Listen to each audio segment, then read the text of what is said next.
All right. Welcome back into another edition of Jake's Takes. I'm your host, Jake Masucci, and let's talk some NBA Finals. Let's just get right into it. I'm going to start with game one. I'll work my way into game two. Game two just finished just now, literally just now. So I'm going to talk about both games and give you my thoughts here. So let's start with game one here. Um, this was a crazy game. We did the full preview with Matt and AJ. It was just tremendous to look at like how many different ways each of these teams could attack each other, and it was really really cool off the bat. And you saw in game one, everybody's main question was, how is Porzingis going to come back from this injury? Like, how impactful is he going to be? And right away, he just had a fantastic start in that game one. Was just all over the place, scoring at will, and he was a guy that just flat out he just looked bigger than everybody. He was getting it on the high post. I mean, you saw a couple of plays where he would jab step, and then like Josh Green like fell down once because Porzingis hit him, and it wasn't like an illegal foul hit. It was just the fact that Porzingis was big, and Josh Green like hits his chest. Like, geez, that was tough. And then Porzingis hits a shot right over him. I mean, he started out this game absolutely on a tear, just went crazy in this game. I mean, Mark Spears, the great ESPN reporter, I follow him on Twitter. He's one guy I really respect his basketball opinion.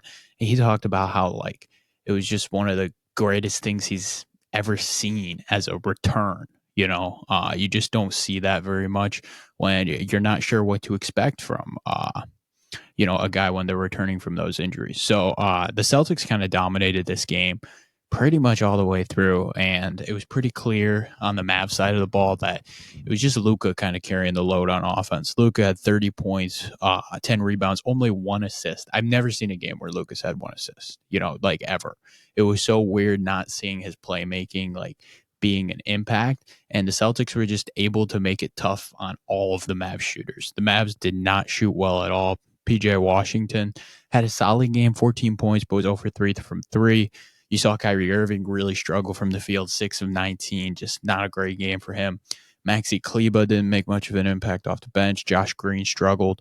The only guy that Hardy scored a little bit. It was more in garbage time. He wasn't really like a crazy impactful guy. And then you saw Gafford play solid. It wasn't his best game either, and you saw Lively have a solid game as well. But it with those role players, it just wasn't much. Like Derek Jones struggled shooting the ball. It was really just Luka getting to his spots and hitting really, really tough shots to try to keep them in it. And then the Celtics in the start of the second quarter just went on an absolutely insane run. And they started shooting the ball really, really well. Derek White hit 3 threes. Drew Holiday played really well. He was the guy, man. He was unbelievable defensively. You saw it in the third quarter. He kind of took the load and was like, "Hey, I'm gonna guard Luka now," and he absolutely destroyed Luka. I mean, it was clear like Luka didn't want to take the ball up on him in that first game. Like it was just tremendous from him. Porzingis ended up with 20.6 rebounds off the bench, was just sensational. Sam Hauser came in, hit a couple threes. He looked really good shooting. He actually held up on defense as well. Hauser did, and the Celtics they were awesome. They're flat out awesome. Derek White with a fantastic game. He had 3 threes, was 5 of 11 from the field. Tatum was okay. I mean, 6 of 16. I'll talk about Tatum a little later because I want to talk about his game 2 performance. And then Al Horford was pretty good, shooting the ball well, and he held up on Luka. I think in the preview we talked about how Al Horford might struggle defensively on Luka, and Luka could absolutely destroy him. He kind of held up, and this was kind of speaking in both games perspective. Like Al Horford wasn't too bad on that screen and roll defense, but Jaylen Brown, man, he's been awesome, flat out awesome. I mean, he started the game on Luka, really made it difficult for him. Was athletic, was all over the place. He didn't have the best like eye popping game offensively, 22.6 rebounds. But dude, he's just a beast. Like when he can get to the spot, he can get to the spot, and he made it really difficult for Luka on that on Luka, the offensive end, and him on the defensive end. He was just sensational there. Him and Holiday guarding Luka is tough. I mean, that's the second best we've seen a team throw defense at Luka. The best was the Thunder in round 2. And like we said in the preview, like this is very similar to what that Thunder team can do, but they're a little bit smaller. Like they don't have the strength of a Lou Dort, so they can't really get Luka like off of his spot, and that's where you're seeing Luka like have 30 and still be able to get to his spots and still be able to hit this tough shots. And that's why he's a top 5 player in the world. I mean, he's probably sitting as the second best player in the world right now. He's just unbelievable and hit some really crazy shots throughout the whole game. But game one, the Celtics pretty much dominated, shot the ball really well, shot the lights out. They won 107-89. I'm looking at my stats here, trying to see if I got everything down. And, like one of the notes I wrote down was small ball seemed to be like the best advantage for the Mavs. And I didn't see much small ball in game two, which I kind of wanted to see a little bit more of.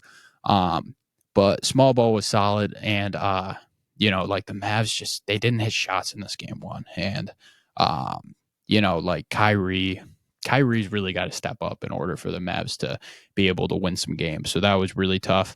The one guy that Luka seemed to take advantage of a lot in game one was Derek White. Derek White struggled to guard him, and that's something we talked about in the preview as well, that Derek White's just not big enough.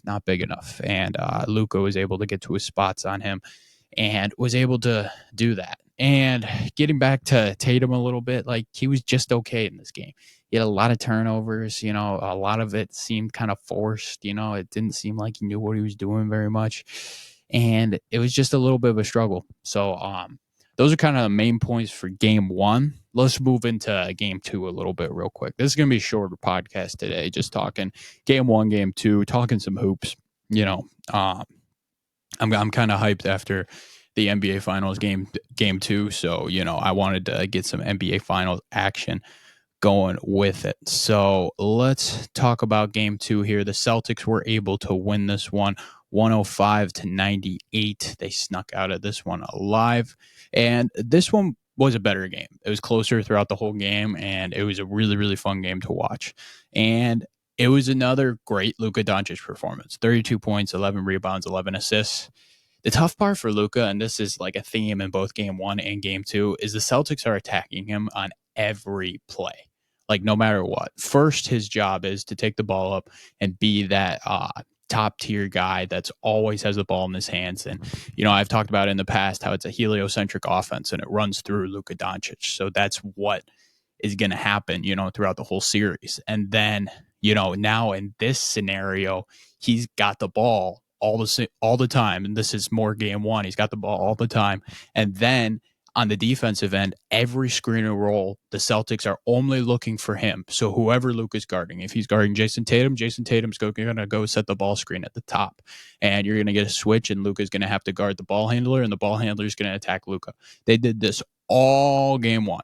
And, they started doing it all game two as well. But what the Mavs did to recover from this is the Mavs decided, hey, we need to give Luka breaks. Because before this game even started, Luka was questionable with the thoracic contusion. So, it's clear like Luka's like he can't deal with all of that. They gotta find ways to get him breaks. So what they did in this game is they brought in more point guards. Dante Exum played off the bench more to give him some breaks off ball. And they had PJ Washington take up the ball. They had Derrick Jones Jr. take up the ball. They had Kyrie Irving take up the ball, all to give Luka breaks and be able to do that for him. And some might say it's partly a shape thing. I don't really think so. I think it's more the fact that Luka's just injured. He's exhausted, and he's doing it all for this team. It's just clear. It was very clear near the end of this game. Like, he was just gassed. He was flat out gassed. He had a great game, 32, 11, 11. Fantastic game, triple-double. He got the assist going. The Celtics finally decided once Luka had 20 points halfway through the second quarter, they were like, all right, we can't play one-on-one with him anymore. We just can't do that. So they started bringing two off the screen and roll. And then Luka started passing, and he started getting his guys involved. And they started hitting more shots. PJ Washington, solid game, 6 of 13, similar numbers to the last one, a little bit better, 17.7 rebounds. Kyrie Irving, same struggle. He was 6 of 19 in game one. He was 7 of 18 in game two. And he just didn't have it, 16 and 6. Like, you can say, oh, it's a little better than it felt like the same as game one. It just seemed like he didn't really show up. It seems like that Boston crowd's a little bit in his head. He hasn't won a game in Boston since he left. He's 0-11. So, it was a really rough game there. Daniel Gafford, I thought, played really well in this game. 13 points, 9 rebounds. Had a big impact to start the second half where, it was clear for the Celtics, like Al Horford couldn't really guard him and Gafford was bigger. So like Gafford was able to get a couple buckets in the post, which really helped ignite the Mavs in that second half to start. Derrick Jones Jr., I thought, was better. He shot the ball a little better. He defended a little better as well. The defensive rotations for the Mavs were just a lot better. They were ready for all the shooters, and the Celtics didn't shoot as well from three at all. In this game, they were 10 for 39. They got going near the end of the game, but throughout the game, it wasn't the best shooting. Like they hit the threes when they needed them the most, but it wasn't the best shooting for Boston throughout the game. Looking at the bench guys, Maxi Kleber really struggled, and it's clear that he's not completely back from that injury, and he's a little older, so he doesn't have as much impact as he did in the past.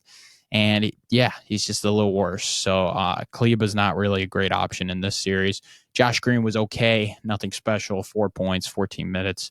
Derek Lively with 19 minutes. He had 7 rebounds. I thought he did a pretty good job. I thought he was solid off the bench. And then Dante Exum gives you a different look because he was able to run that point guard. He didn't do the best job. 3 points, 1 rebound, 1 assist in 11 minutes. Gives you another guard to help space Luka. So I do like that they're playing him a little more. In regards to the Mavs performance, it was a lot better, but they got to hit their free throws. The free throws were awful in both game 1 and game 2. And Mike Breen and JJ Redick and Doris Burke put it on the broadcast where they were like, the Mavs are the worst free throw shooting playoff team, and it just hasn't come back to bite them. And in this game, it really came back to bite them. They lost by 7 points, and they missed 9 free throws. So if you make your free throws, you win the game right there. But it probably wouldn't have ended up being like they win the game, but definitely helps in that scenario. So the free throw shooting, one thing that was a little annoying because I do want the Mavs to win. I like the Mavs. I like Luka Doncic. I like how they play this year. I like that Luka and Kyrie are bought in. But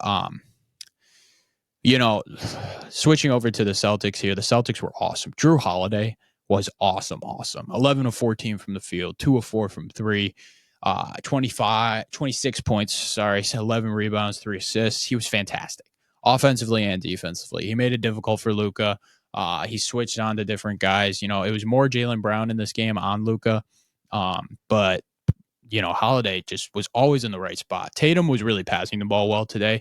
He had 18 points, 9 rebounds, 12 assists. That stat line is deceiving because it did not look good at all. He was 6 of 22 from the field, 1 of 7 from 3. And, watching it, it was just like, gosh, this guy is like afraid to shoot because he wouldn't take open looks. He'd make it way more difficult on himself. And there were some turnovers that just looked really, really bad. He had some great passes. Don't get me wrong. Like, he is a good passer, but there's times where it's just like, do we really need to throw that pass right now? There was just a lot of times where it was just like you're expecting more from Tatum, and it didn't seem like the best game from him. He's going to get all the credit of, he was a team guy, and he deserves that credit. They won the game. So, yeah, good. Give him that credit. But it's pretty clear to me with these 2 performances from Jason Tatum that he is not a top 5 player in the NBA. He's just not. And, he's a fantastic defender. He can be in great spots. I thought he played really, really good defense throughout the game. I thought he passed pretty well. I thought he rebounded well. But, if you're not able to put it together scoring and some of the turnovers are just so bad, it's just to me like Luka would never have a performance like that. Nikola Jokic would never have a performance like that. People like that where we consider them the studs of the studs would not have performances like that. That's why it's very difficult for me to put Tatum as like a top 5 guy. And, that's why he's kind of in that class there. Jaylen Brown had a pretty solid game, 21 points, 4 rebounds, 7 assists, played really good defense. That another very solid game from Brown. It wasn't like, I thought his game 1 performance was a little bit better, but I still thought he was very solid in this game, was all over the place. Looking at Porzingis off the bench, 12 points, 4 rebounds. He just seemed a little bit gassed. He got a little injured near the end of the game, hoping he's all right. But, Another solid game. It wasn't anything special on the Porzingis part. It was more special in game one, just how comfortable he looked. Game two, he was very solid, but nothing great. Hauser wasn't making his threes today. Pritchard actually was okay. He hit that half quarter to ignite them in the third quarter at the buzzer. That was a big three there. Derek White was really, really good. I thought he played much better defense in this game. He was all over the place, had a couple big blocks. He had that big block near the end of the game. He was all over the place in this one. He hit 4 threes. I thought he did a really, really good job. Al Horford was solid in this game, rebounded decently. Nothing special from him though. He did hit a three, he did some stuff, but nothing special. Overall, with this Celtics up 2-0 in the series, you're kind of putting it together, and I think the clear thing to take away from the series so far is that Boston's a better team. They're just a better team in every aspect. And we knew that coming in. Boston is one of the best teams I think I've seen since the 2017 Warriors. Like, they're just put together extremely well. The weird part about Boston is they don't have that top 5 guy. And it's pretty clear that Jason Tatum is not that top 5 guy like I was talking about earlier. So that's where it's a little bit of predicament where you're like, man, why is everybody like against this team? And it's just because it's weird that it's a weird team. Like, we've seen this team come up short because they don't have that top 5 guy. Like, that's why they came up short against Miami last year. They didn't have that top 5 guy. They got off to a really slow start in that series, down 3-0, and then they make an unbelievable comeback to tie it up 3-3, and then the Miami wins game 7. We've just seen this team time and time again where it's just like, you think they're the better team. You think they have it. Like, everybody thought they were the better team in the Golden State series, but then the best player showed up, and that was Steph Curry. So I think going into this series, everybody's waiting. They're like, hey, Luka Doncic is the best player in this series, right? But it's pretty clear that Luka has a team that's like similar to like an old LeBron team. And this Celtics team has finally like taken a step up where it's like, hey, like, now we're like a really, really good team, and now we're closing games. We're able to do this. So, they're up 2-0. I'm not expecting Boston to sweep this series. I'm not expecting anything like that. I am, however, now expecting Boston to win this series. Like, you got to win this in 6 now. You got to close it out. And, I think the Mavs are going to come into Dallas and they're going to respond. They're going to figure out something. It's going to be back and forth throughout the whole series. It's been an awesome series so far. So much fun to watch. And I really am interested to see how the Mavs keep adjusting to it. I thought it was very smart, the ball handling situation, to put Exum in, have him take up the ball a lot. They had Kyrie taking up the ball a lot. They had PJ Washington taking it up. They had Derrick Jones Jr. taking it up. Things of that nature to try to get Luka, adjusted and get him to the best of his ability in the fourth quarter. So I think they're going to continue to do that stuff, and it's going to be fun to watch. I mean, the Celtics have been playing great throughout the whole playoffs, and the Mavs can cause them a little problems, with Luka, but they're doing a great job defensively on the other guys, making it really difficult and making them uncomfortable. And that's something OKC struggled with. They couldn't make the other guys uncomfortable because the other guys won that series for Dallas. And then in the Timberwolves Dallas series, the Timberwolves just couldn't guard Luka, like, at all. And they didn't guard anybody else really either. Like, it wasn't as dominant of a defensive performance as we're used to from Minnesota. These first 2 games, it's been a dominant defensive performance by Boston. So what I'm expecting is Boston to win in 6 now. Will it happen? I don't know, because Luka's still the best player in this series. It's the truth. And, he's played awesome in those first 2 games. He's been sensational. He finally figured out some of the assist things. And, I think these 3-4 days of rest for Luka will be very important. Will he be in the top tier shape that we're used to seeing a Luka Doncic in? That's going to be a main question. But overall, I'm excited for the end of the series. And the series has been so much fun already. It's the NBA Finals, man. That's the best time of the year. So I'm looking forward to it.